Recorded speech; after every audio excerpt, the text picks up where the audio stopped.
টঙ্গীর তুরাগ তীরে চলছে বিশ্ব ইজতেমার দ্বিতীয় পর্ব। এ বিষয়ে আরো খবর জানিয়েছেন সহকর্মী আরিফ খান আবির। বিশ্ব ইজতেমার আজকে সবচেয়ে বড় যে জুমার নামাজ সেটি কিন্তু আদায় হয়েছে। অথচ হচ্ছে মাওলানা সাদ কান্ধলভির অনুসারীদের যে বিশ্ব ইজতেমা অর্থাৎ নিজামুদ্দিন মার্কাজের তাদের কিন্তু ইজতেমার জুমার নামাজে আপনার লাখো মুসল্লি অংশ নিয়েছেন।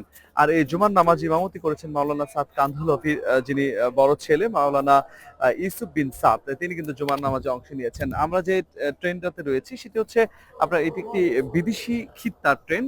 আপনি এখানে কিন্তু হচ্ছে বিভিন্ন দেশের আপনার মুসল্লিরা কিন্তু এখানে এসে যোগ হয়েছেন। অর্থাৎ আমরা দেখেছি ইন্দোনেশিয়ান, ফিলিপাইন, মালয়েশিয়ান, থাইল্যান্ড থেকে শুরু করে সৌদি আরব থেকে শুরু করে বিভিন্ন আপনার বিদেশি মেহমানরা কিন্তু এখানে উপস্থিত হয়েছেন।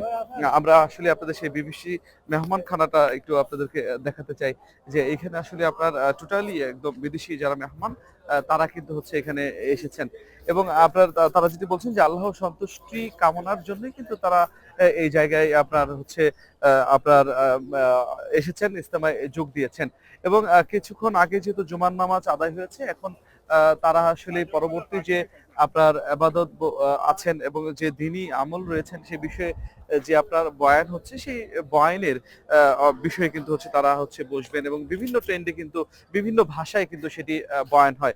আপনার আমরা একদম তুরাগ তীরে রয়েছি। এই তীরে কিন্তু আসলে বিদেশি মেহমানদের জন্য কিন্তু হচ্ছে আপনার এই আপনার জায়গাটি নির্ধারণ করা হয়েছে। এখানে কিন্তু হচ্ছে আপনার বিভিন্ন দেশের অর্থাৎ বিভাগীয় কমিশনার এবং গাজীপুর সিটির যিনি প্রশাসক রয়েছেন তিনি বলছেন যে প্রায় ৫,০০০-এরও বেশি বিদেশি মেহমানরা কিন্তু ইতিমধ্যে আপনার এখানে এসে উপস্থিত হয়েছেন এবং এবং কিন্তু আরো বেশ কিছু বিদেশি মেহমানরা কিন্তু হচ্ছে আপনার এখানে যোগ দিবেন এমনটি কিন্তু জানিয়েছেন এবং আগামীকালকেও বিভিন্ন দেশ থেকে কিছু আপনার মেহমানরা এসে যোগ দিবেন আপনার এই বিশ্ব ইজতেমার যে মাওলানা সাদ অনুসারীদের যে আপনার যে ইজতেমা সেই ইজতেমায় এবং আপনার হচ্ছে আপনার পরবর্তী যে বয়ান সেগুলো কিন্তু হবে এবং সেগুলো কিন্তু হচ্ছে এখানে খিত্তায় চলবে এবং ২০০০-এর বেশি বদির জামাতের লোকজন কিন্তু যোগ দিয়েছেন যাদেরকে কেউ কিন্তু বয়ান করে আলাদাভাবে বোঝানো হচ্ছে আল্লাহর বরত্বের কথা।